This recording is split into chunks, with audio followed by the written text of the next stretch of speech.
Okay, Misty, are you there? I'm here. I apologize for that. When I put my earpiece in, it must have disconnected. Okay.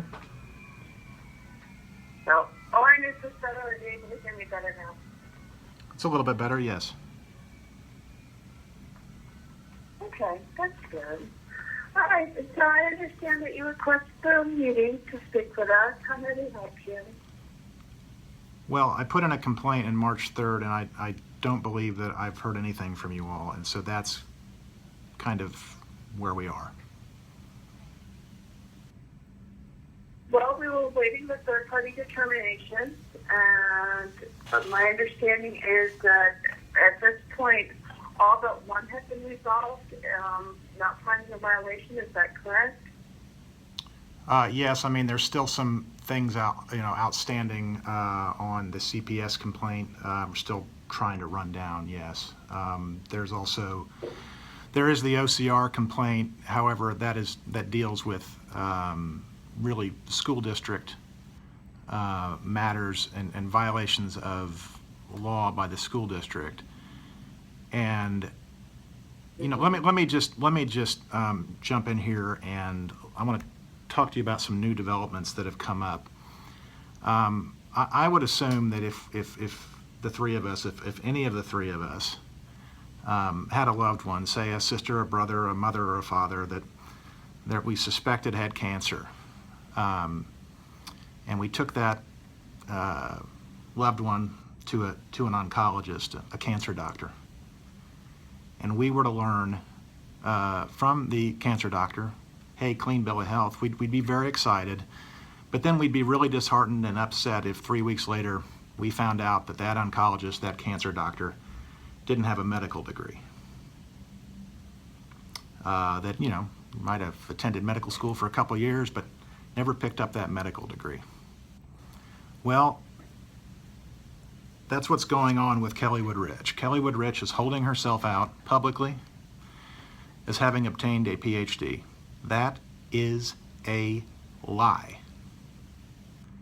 And I have confirmed that with the University of Texas Registrar's Office. She holds herself out publicly as having obtained a PhD from the University of Texas at Austin, and I have confirmed with the Registrar's Office that she holds no such degree. Okay, so that would be grounds for separate filing of a notice violation, not at all related to the... Okay, so let me understand this. You now have knowledge of a massive fraud being perpetrated by one of your licensees, but it requires. No, you have. I need evidence. Okay, and I will provide that evidence, but I need evidence if she is misrepresenting that she has a PhD when she is not. That would be a violation of Section 8 of our code. Okay, well you will have that. You will have that notice today. You will have that notice today. But let me say. You're welcome to separately file with that, because that's something that would be very interesting, and frankly, that might be easier to prove. Right. I mean, I may have. She did make the representation. Right, and I have. Sorry, go on. And I may have made your life a lot easier, actually. But I want to tell you how I learned this. Because of her behavior, I have been vocal, like I think any parent in good faith would be vocal about something like this. And so I have been the subject of a local news story about this. And so I've gotten a couple of calls over the last several months. And one of the calls was from a parent who said, did you know she doesn't have a PhD, but she's representing that she has a PhD? And so I went to LinkedIn, and sure enough, there it is. She represents that she has a PhD. She doesn't have it. Lisa, is she listed as a BCBA? Is she listed as a BCBA-D in her system? I'm sorry, I'm without power. I don't even have a modem to search right now. But is she listed? Can you see if she's listed as BCBA or BCBA-D? Sure. Do you have screenshots of the LinkedIn page? I have Where everything. she's identifying that she has a PhD? Yes, I do, and I can send that to you right now. You can, okay, so just go ahead and file an ad. If you have evidence that she's representing that she's a PhD when she is not, that is something that it has meat to it.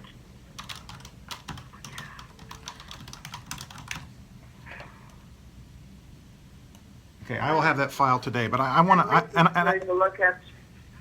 so I've sent you a video of me walking through that now. One thing you're going to, that I want to caution you about on this is when you go to LinkedIn, she can see who's been monitoring her page. So she may very well pull it down because the person who discloses to me is telling the media. And I will tell the media, of course, too. So as of right now, her page still shows it, her as having a PhD. And Is that the trading URL? yes. So if you go there, you'll see the video that walks through it. And then you can also go to LinkedIn and see it. If you have a premium membership with LinkedIn, that's very helpful because then she can't see who's looking at it. I don't, so she knows I'm looking at it, but I've been looking at it all along. And then also Facebook. But obviously, I mean, a couple of things. I have her as a BCBA, not a BCBA-D. Okay, so she didn't advertise that, but she was a doctoral level. But she is on LinkedIn, which is the largest social networking, business social networking site in the world where people go to get business, where she's soliciting business. And on Facebook. So obviously, anybody that's going to lie about something like this, she's going to lie when she says that her methods are scientific and research-based when we all know they're not, okay? It's just a problem. But I just have to say this, and I know this sounds, it's not exactly diplomatic. I don't know how to say this otherwise, but folks, you're certifying to the world, to consumers like me who rely on you, that she conforms to customary standard of practice accepted in the applied behavior analytic community. It shouldn't take any notice for this. I mean, you guys probably knew about El Campo. And if you'd have acted after El Campo, this wouldn't have happened to my kid. Well, again, what we were withholding was with regard to the medical experts who were closest to the case, conduct their investigations and their review, particularly with regards to CPS and abuse and the allegations of abuse.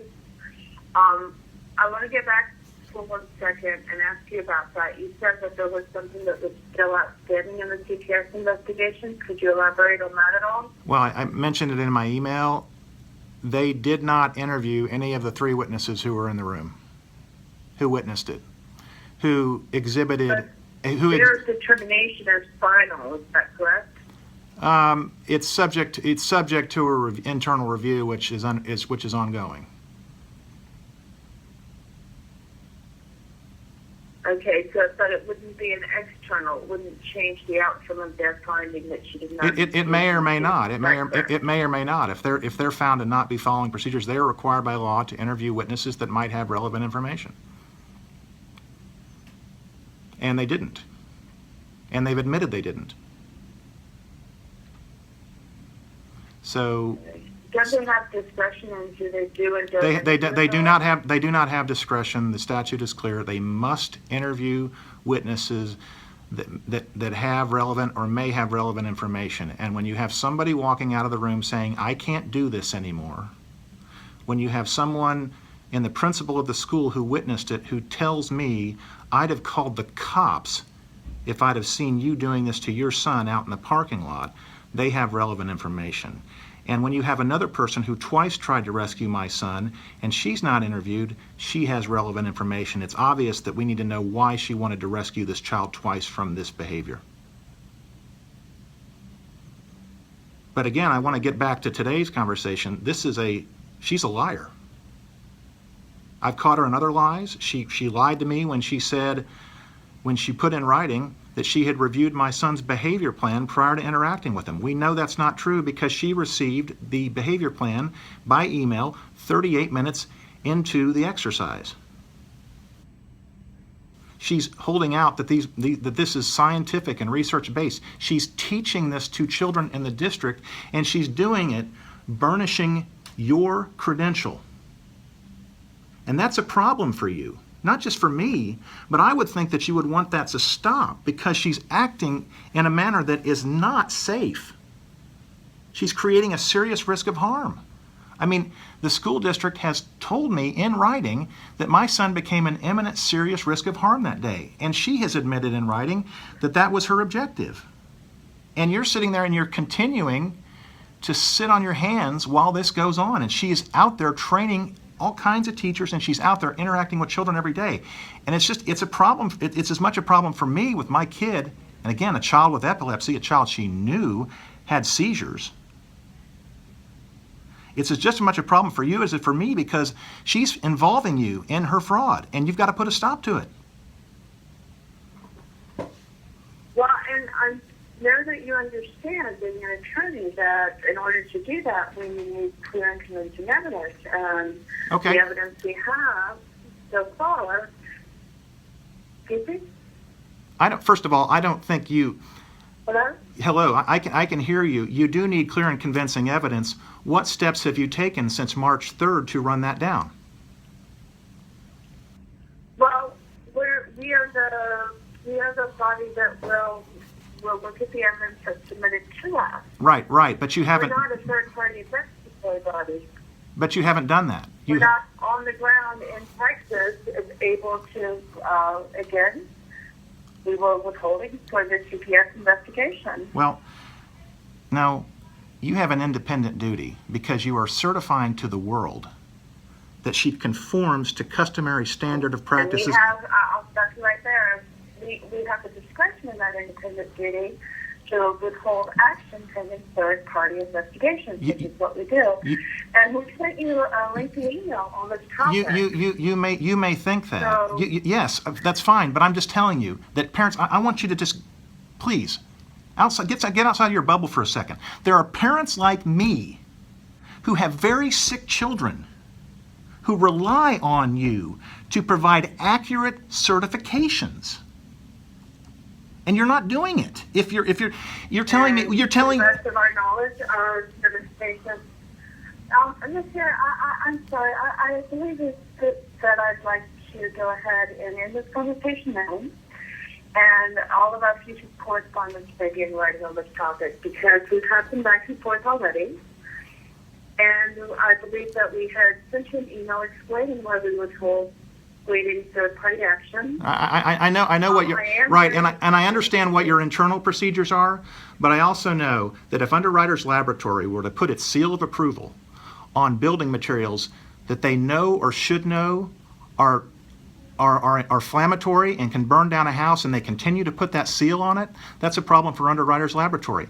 And all I'm saying is let's just get back to the beginning. I've made this very easy for you. I'll send you a complaint today, and you can take care of this. Someone like this who will lie about her credentials to this extent, you don't need to sit around and wait. She needs to have her credential revoked because she's around a lot of children. She is instructing all kinds of teachers and educators in methods that are not safe, and we know they're not safe, and we know that she's a liar. So please. Yes, Mr. Orrin, do you have the documentation from the school that you called that didn't authorize that information? And if not, could you obtain I don't know what you're talking about. You're saying that she had a PhD. Lisa will request anything in writing. The PhD is on her LinkedIn page. I'm sorry? We don't have evidence of whether it was provided to the school or not. It doesn't matter. She's holding her. She is on the LinkedIn page. Look. If you were to, I'm asking about the school documentation that said that she did not have that. if you go to the University of Texas Registrar, Okay. if you go to the University of Texas Registrar's page, and you go down to the right side of the page. Okay. You can see verified degrees. You can look under her maiden name. If you could just screenshot, and I've- screenshot that in your notice of alleged violation. And I've done that in the video, but I will send all that along to you. And I just want to note that. Okay. Yeah, and I just want to note that if I or you, Miss Bloom, if either of us were caught in a lie like this, assuming you can, assuming, or again, I'll let you confirm this, but if you and I were caught in a lie like this, we would be disbarred and we would be walked out of our office buildings because we're members of a profession. Professions have standards, and professions only have standards when they're enforced. So my question to you is, do you have a profession here? Well, this is the first we're hearing. Yeah, and I don't understand, and I frankly don't understand how that's possible. Right. And that's concerning to me also. But that's fine. We can. Was that under your initial notice of alleged violation? No, because I just found out that she was lying about this too. And what it does is it gives you a lens. Okay, so this is just new information that's becoming available. Right, correct? right. But this is it stands on its own because it's indefensible, it's intolerable, it's deceitful, it's dishonest, and it doesn't matter when it came in. You got to act on it. And we will. And we'll go ahead and process that. not only that, it gives you a lens to see my complaint through of who I've been dealing with, a fraud, a liar. So with that, I thank you for your call. I appreciate that we're able to get on the call, and I will send this to you straight away. Thank you. Thank you. Bye-bye. Thank you very much. Thank you. Bye-bye. Bye-bye.